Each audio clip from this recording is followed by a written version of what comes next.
Ufa, Caraca! como demorou, hein? Mas cá estamos. Agora foi. Tudo bom? Tudo bem, Elisa? E tudo bem? E olá também para todo mundo que está aí. Boa tarde para todo mundo. Bom, essa é a Renata. Ela é economista do Diese e a gente está fazendo essa rodada de live aqui no grupo de pesquisa Trabalho e Prática. Os coordenadores do grupo são a professora Lívia Godoy, que é das Ciências Sociais, e o professor Rafael Belan, de Jornalismo. E esse programa, ele é vinculado à pós-graduação da política social e atua no tripé acadêmico do ensino, pesquisa e da extensão em torno da temática do trabalho, né? E as suas implicações no capitalismo contemporâneo através da produção científica e de algumas formações, principalmente com a galera do EJA, né, da Educação de Jovens e Adultos. No nosso grupo tem professores, tem mestrandos, graduandos, doutorandos de diversas áreas das ciências sociais, do serviço social, como eu, do jornalismo, do direito e etc. E aí a gente começou a fazer essas rodadas de lives para que não perdesse, né, a extensão, que já é uma parte que a gente trabalha bastante na UF. E aí, nesse período de pandemia, onde é necessário ficar em casa, né, no isolamento social, então a gente começou a fazer as rodadas de live aqui no Instagram. E aí, hoje o tema é do Diese, mundo do trabalho e a pandemia. E vou pedir para a Renata se apresentar um pouquinho para a gente. Oi, gente. Em primeiro lugar, eu quero parabenizar o grupo de pesquisa pela iniciativa, que eventualmente também acompanho. E agora, como convidada, eu fico mais ainda estimulada a acompanhar um grupo que fala sobre trabalho, considerando que é um tema que vem sendo muito atacado na nossa sociedade. Hoje mesmo a gente teve algumas, já entrando um pouco no debate antes de apresentar, né, a ansiedade parece que vai esperando, né, a formalidade, mas me parece muito, posso dizer, me parece muito relevante, marcante, me parece muito uma demonstração muito clara do que está acontecendo quando você tem no mesmo dia, né, no mesmo em poucas horas de diferença, na verdade, decisões como a continuidade emergencial com a redução, ainda com a redução do seu valor, e o congelamento do salário mínimo e a perda do valor real depois de uma perda de valor que aconteceu durante alguns anos.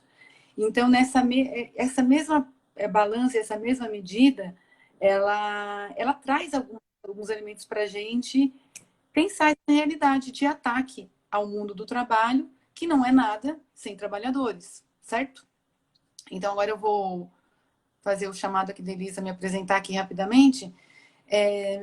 Minha formação é de Economia e Ciências Sociais. Eu atualmente faço um doutorado relacionando questões de trabalho e meio ambiente na Universidade de São Paulo e atuo no PROLAN, no Programa de Integração da América Latina, e atuo no DIESE desde 2007 e já participei de várias frentes de trabalho do DIESE desde então, né? Apesar dos meus cabelos brancos, eu estou longe de ser uma das mais antigas do DIESE, né? Que ainda bem que conta com um corpo técnico que tem passado por muitos desafios, muitas dificuldades, é isso na fala inicial, mas a gente está em pé, firme. É isso. Eu queria que você explicasse um pouquinho, né, o que é o Diese para a gente, aí a gente já entrar no debate também.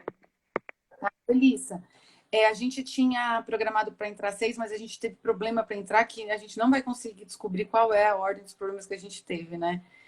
Mas eu vou precisar ficar só até às 18 mesmo, infelizmente, por conta de um outro compromisso. Então eu vou tentar até ser um pouco mais sucinto, 5 minutos que eu tinha proposto inicialmente, mas eu vou precisar da sua ajuda para me conter, tá Tá. bom?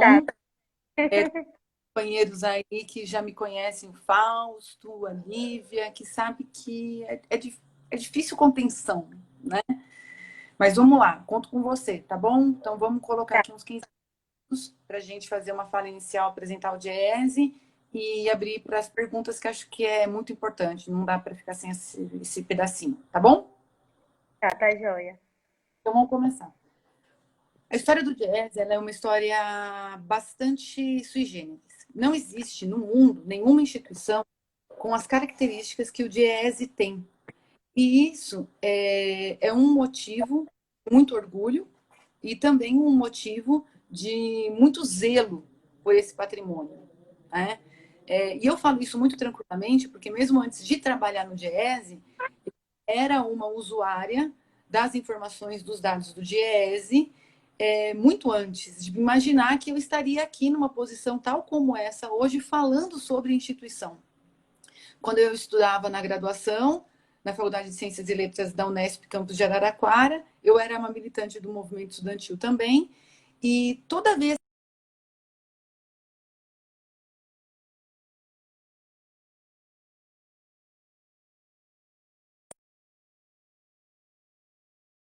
da faculdade buscava obrigações que o Diese tinha, hoje não tem mais, foi substituído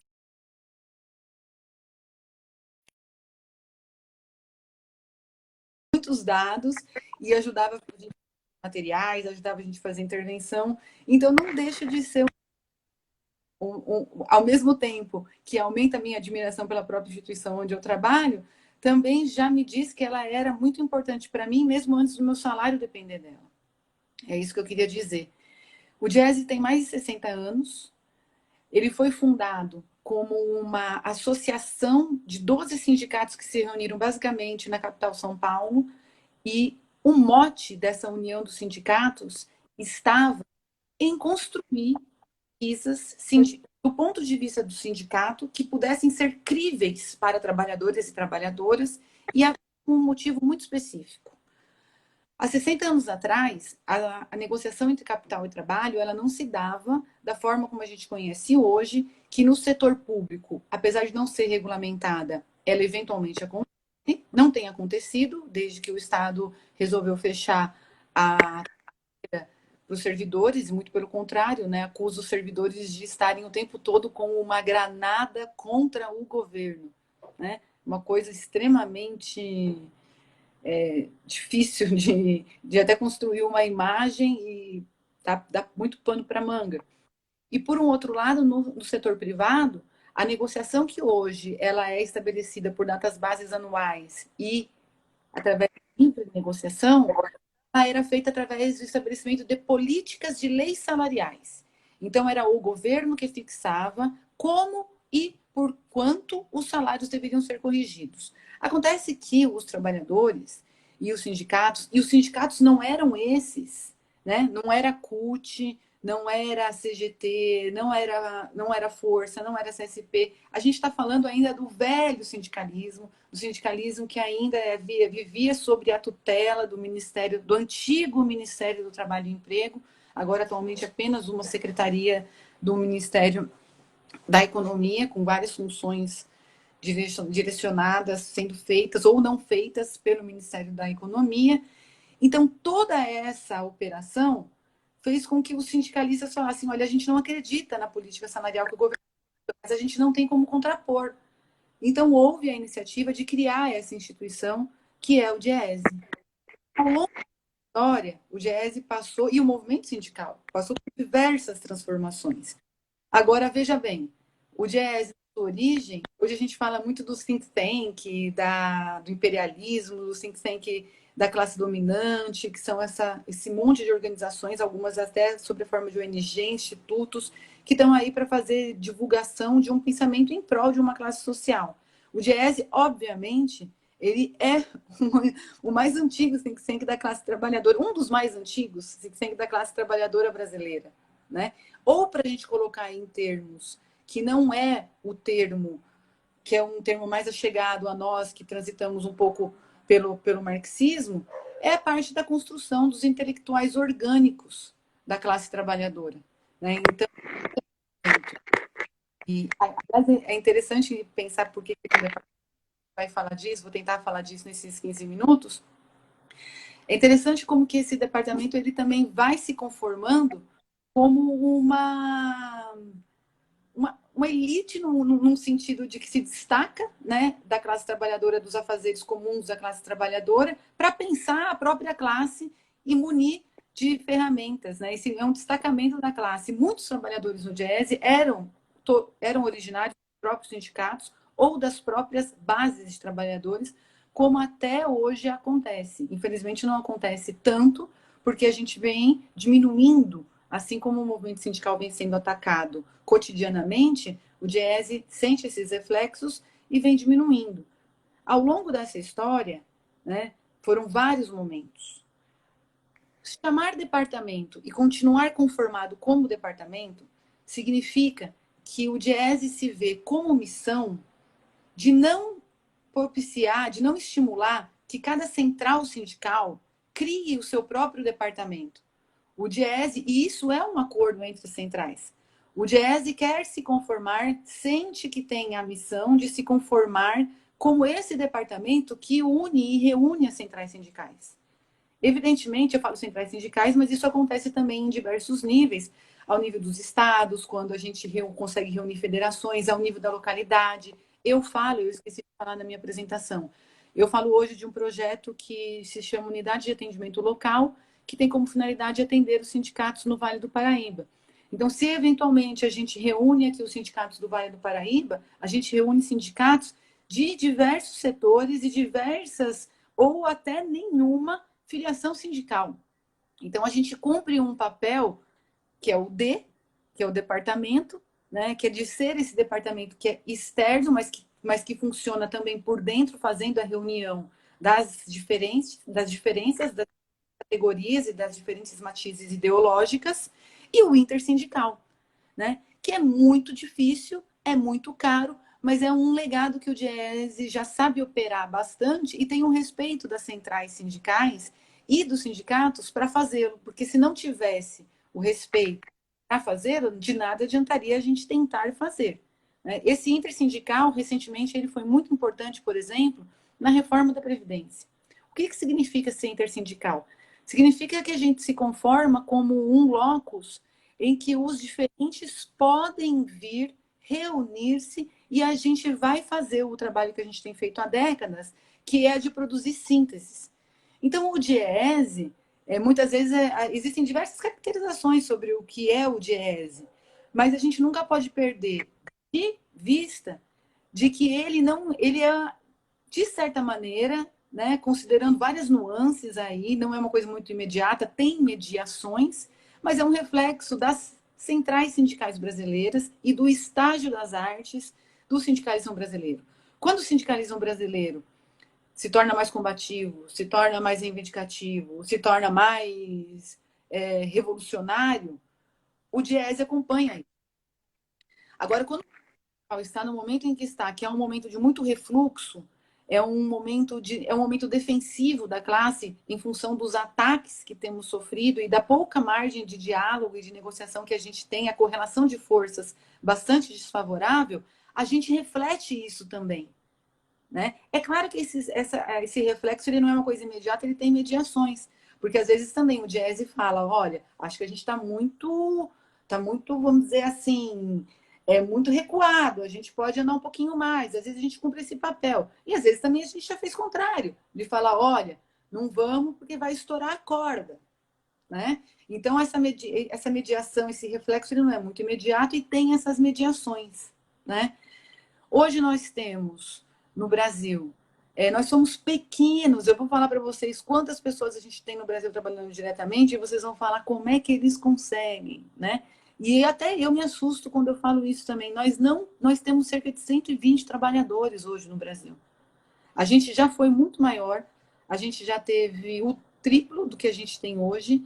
Isso foi no auge aí do lulopetismo, né, depois com o governo Dilma, em que, como são setores que chegaram ao governo e que tinham muita semelhança e tinha muita credibilidade no Diese, O Diese pegava muitos projetos, claro que sempre com licitação, claro que sempre ou pela técnica. Muito, a gente não pode nem sonhar com coisas ilícitas, porque a única coisa, inclusive, que o Diese tem é o seu nome. Nós não temos um prédio, nós não temos um carro, nós não temos patrimônio algum. Nós não temos patrimônio algum. O único patrimônio que a gente tem é a nossa credibilidade técnica. Então, isso jamais está em risco, porque significa perder tudo. Significa exatamente perder essas mais de 6 décadas de acúmulo da classe trabalhadora. Né? Nesse processo em que houve aí uma ruptura democrática ou um golpe, né, em 2006, todo o movimento sindical começou a ser muito atacado e nós também. Nós já vínhamos sendo atacados antes, inclusive, né, porque, na verdade, o golpe em 2016, mas a virada políticas do país e, sobretudo, o reflexo e os dados sobre o desemprego, eles vão mostrar que a catástrofe ele já começa no final de 2014 e 2015. Então, mesmo antes do golpe, já tinha aí um dinamismo econômico completamente diferente do que tinha no período anterior, nesse período aí que hoje a gente fala, poxa, a gente não sabia que a gente estava tão bem, né? Que foi o período que construiu mais universidades, ainda com muitas críticas, que era o Reúne, todas as críticas válidas, mas antes a gente podia criticar o Reúne, né? E era correto, a meu ver, fazer, e era correto ter essa possibilidade de fazer, né? Hoje a gente não se reúne, né? Você quer se reúne e não tem reúne, muito pelo contrário, uma política muito defensiva, muito assintosa de destruição de todo o pouco e de todas as pequenas migalhas que a gente foi acumulando aí no último período. O Diese tem um site. Nesse site estão reunidos e estão abertos todos os trabalhos que nós fazemos.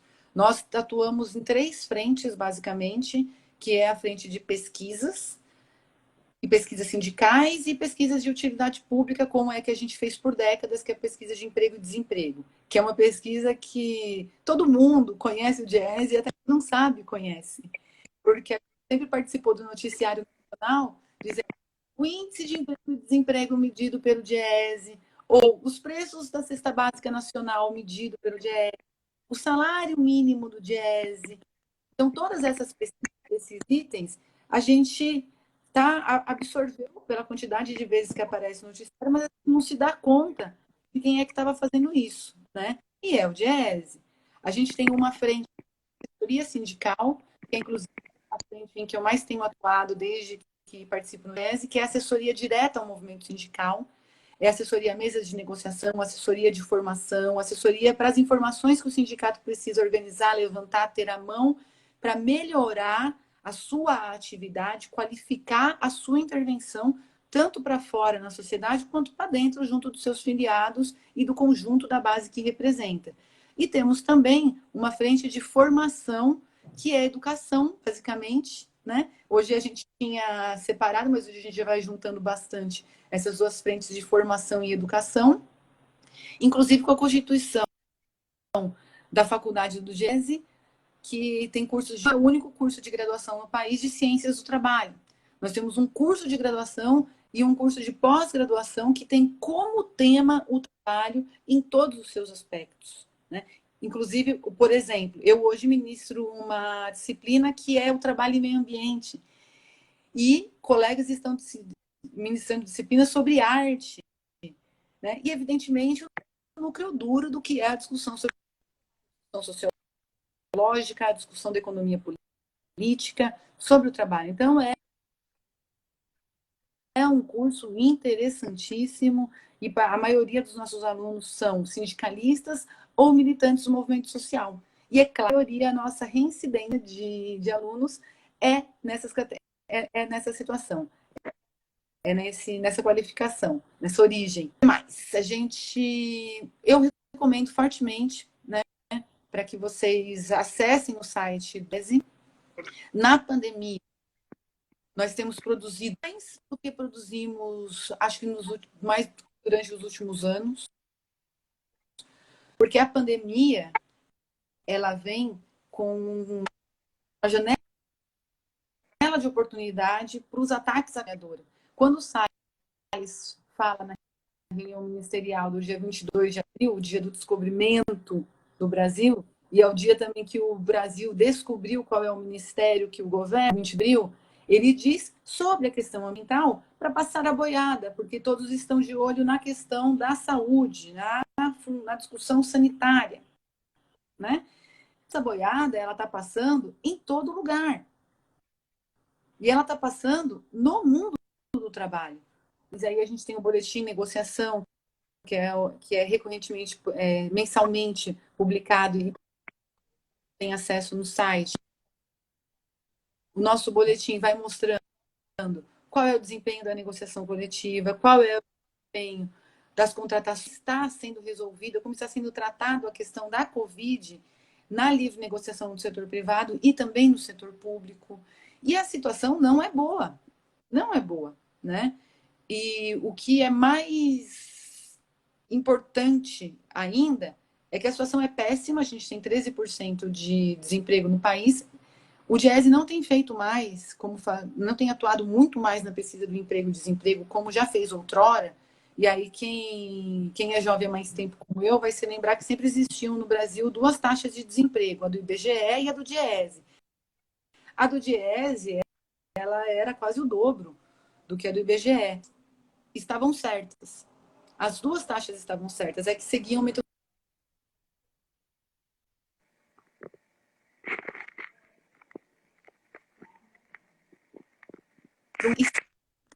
Frágil, como é o mercado americano em geral. O IBGE foi dando para essa metodologia. Então, a gente deixou de ser tão necessário nessa frente, porque o próprio IBGE falou, realmente, para um mercado de trabalho com tanta informalidade, com tanto subemprego, o Diese fez isso mais adequadamente. Muito grato, muito feliz, e mais ainda, com a estrutura nacional, que também está sendo atacada, o faça. Então, a gente não tem feito mais muito essa pesquisa. Mas a pesquisa do IBGE, que a gente pode... Eles estão sendo muito heróis nessa pandemia, né? Apesar de para continuar fazendo o trabalho que estão vendo. Se uma vacina, Elissa, se uma vacina tivesse sido inventada hoje e amanhã, por mágica, todo mundo pudesse receber essa vacina e ficar imunizado, nós teríamos cerca de 30 milhões de brasileiros e brasileiras amanhã na rua em busca de trabalho. Tá?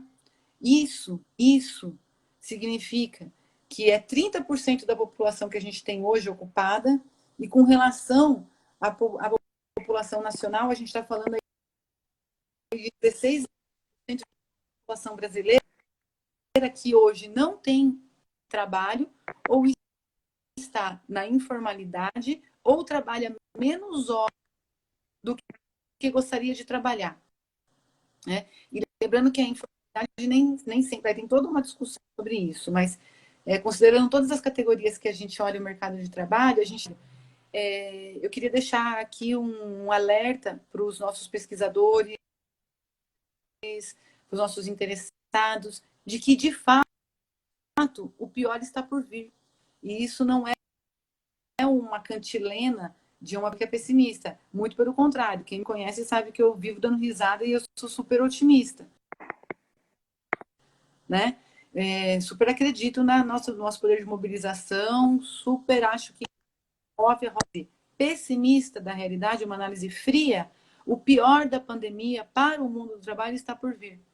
As montadoras estão aproveitando demais essa oportunidade para colocar em curso políticas que há anos elas tentam implementar. Uma delas, eu acho gravíssima, né? Que é a da saúde do trabalhador. A saúde do trabalhador, a gente tinha como uma situação praticamente dada que alguns direitos estavam conquistados. Um desses direitos, nos trabalhadores do setor automotivo, nas montadoras, que são tradicionalmente muito organizados e acabam sendo referência para todo o país, a gente tinha estabilizador que comprovava o acidente de trabalho, uma lesão, a empresa não podia demitir. a empresa deveria realocar. Hoje, é cada vez mais difícil manter essa cláusula, porque diante da situação de desemprego, junta com a pandemia, a situação de desemprego já era anterior, né? Mas se agrava com a situação gerada pela pandemia e com a janela de oportunidade para passar a boiada, o movimento sindical fica completamente refém da situação de manter os empregos ou passar por uma demissão em massa incrível e aceitar ter que negociar itens que são derrotas históricas. Mas a possibilidade, aí cada sindicato, cada central vai fazer a sua análise, e nem sempre é convergente, às vezes é divergente, mas todos estão diante desse mesmo dilema. Manter os empregos e aí ter que ceder em direitos, esse é o trade-off, essa é a troca, ou perder os empregos.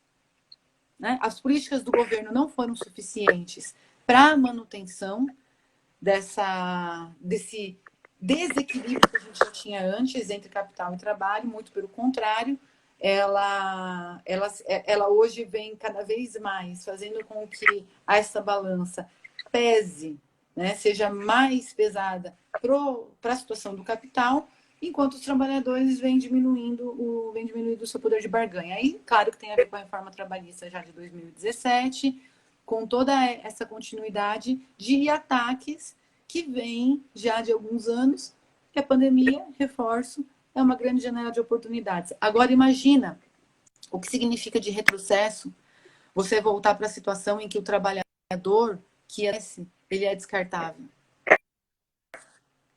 É exatamente disso que a gente está falando. A gente está falando de retrocesso são lutas de um século que foram sendo conquistadas e acumuladas e agora podem, né, desaparecer.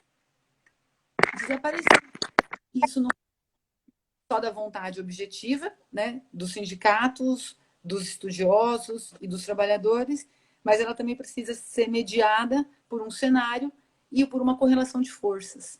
Então é nesse jogo, é nesse cenário que a gente vai jogar aí um jogo em que eu não sei se a gente está sequer participando nesse momento. Às vezes eu tenho a impressão que a gente está de gandula só nesse jogo.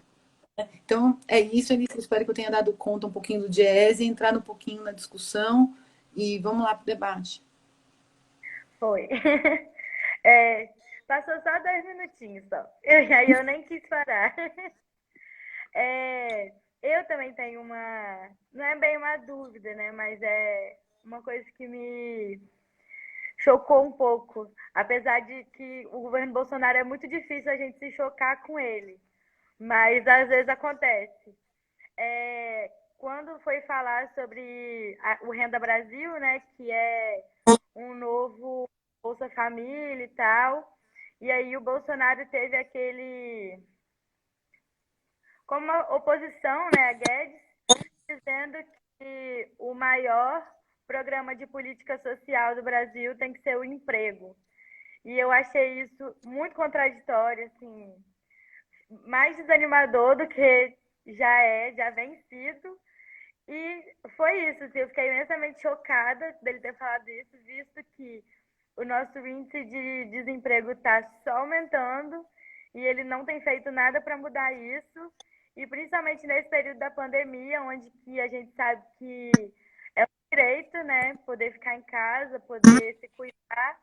E o governo federal não tem tido esse cuidado, assim, com os seus filhos mesmo, né, que eles sempre batem nessa tecla de filhos da pátria, mas isso está sendo deixado de lado, assim, a pátria aparentemente é só um pedaço de terra e os filhos são escolhidos, né? Quais são os filhos favoritos e os que podem ir para a rua.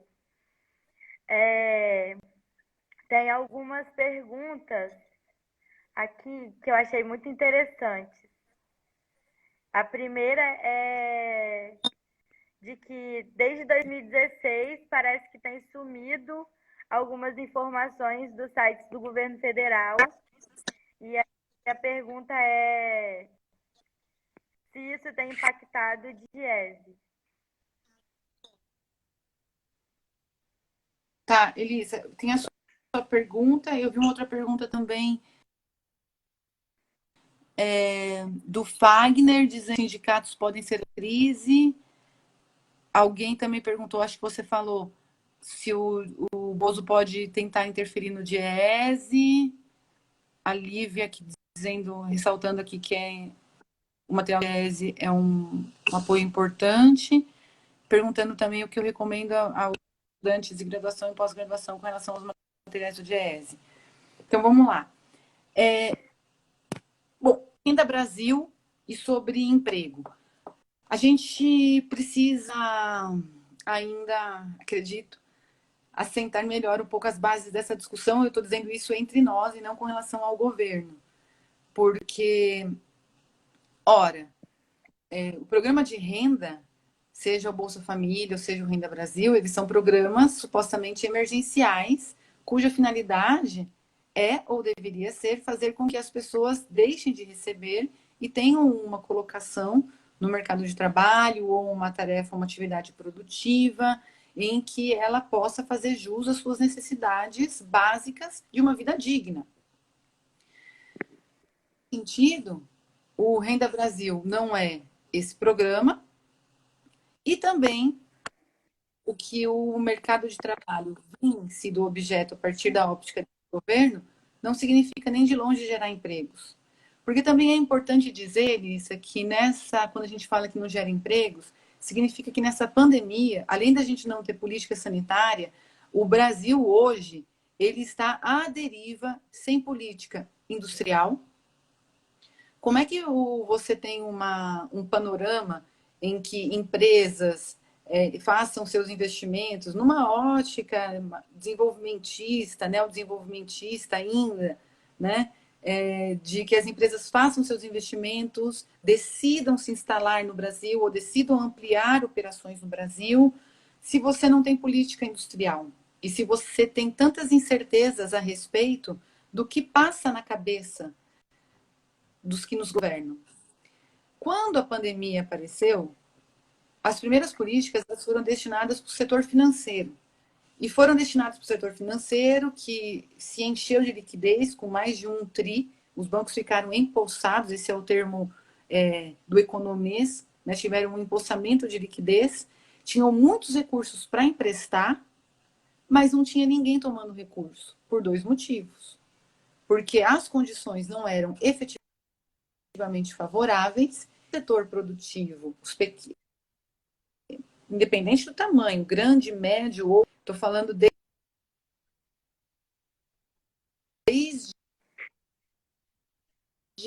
quem tomaria um microcrédito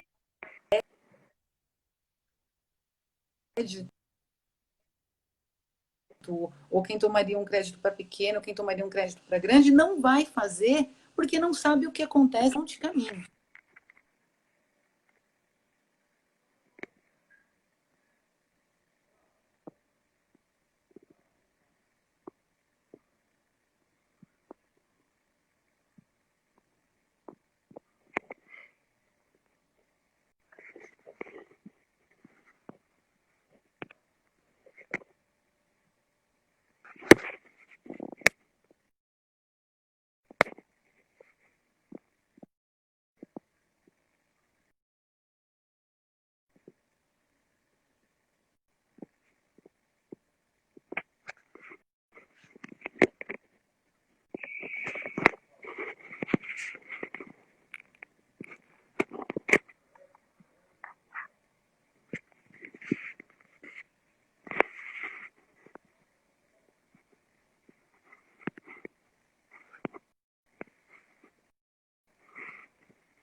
ouvir?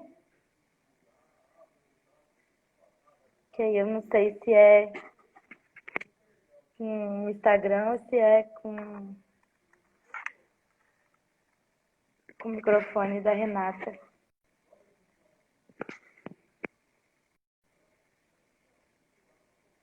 Ixi.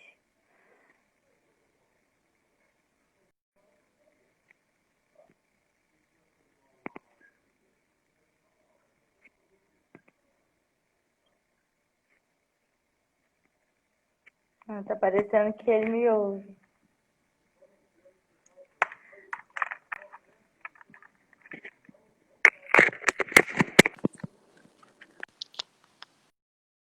Vamos ver quem foi. Sim, aconteceu com quem.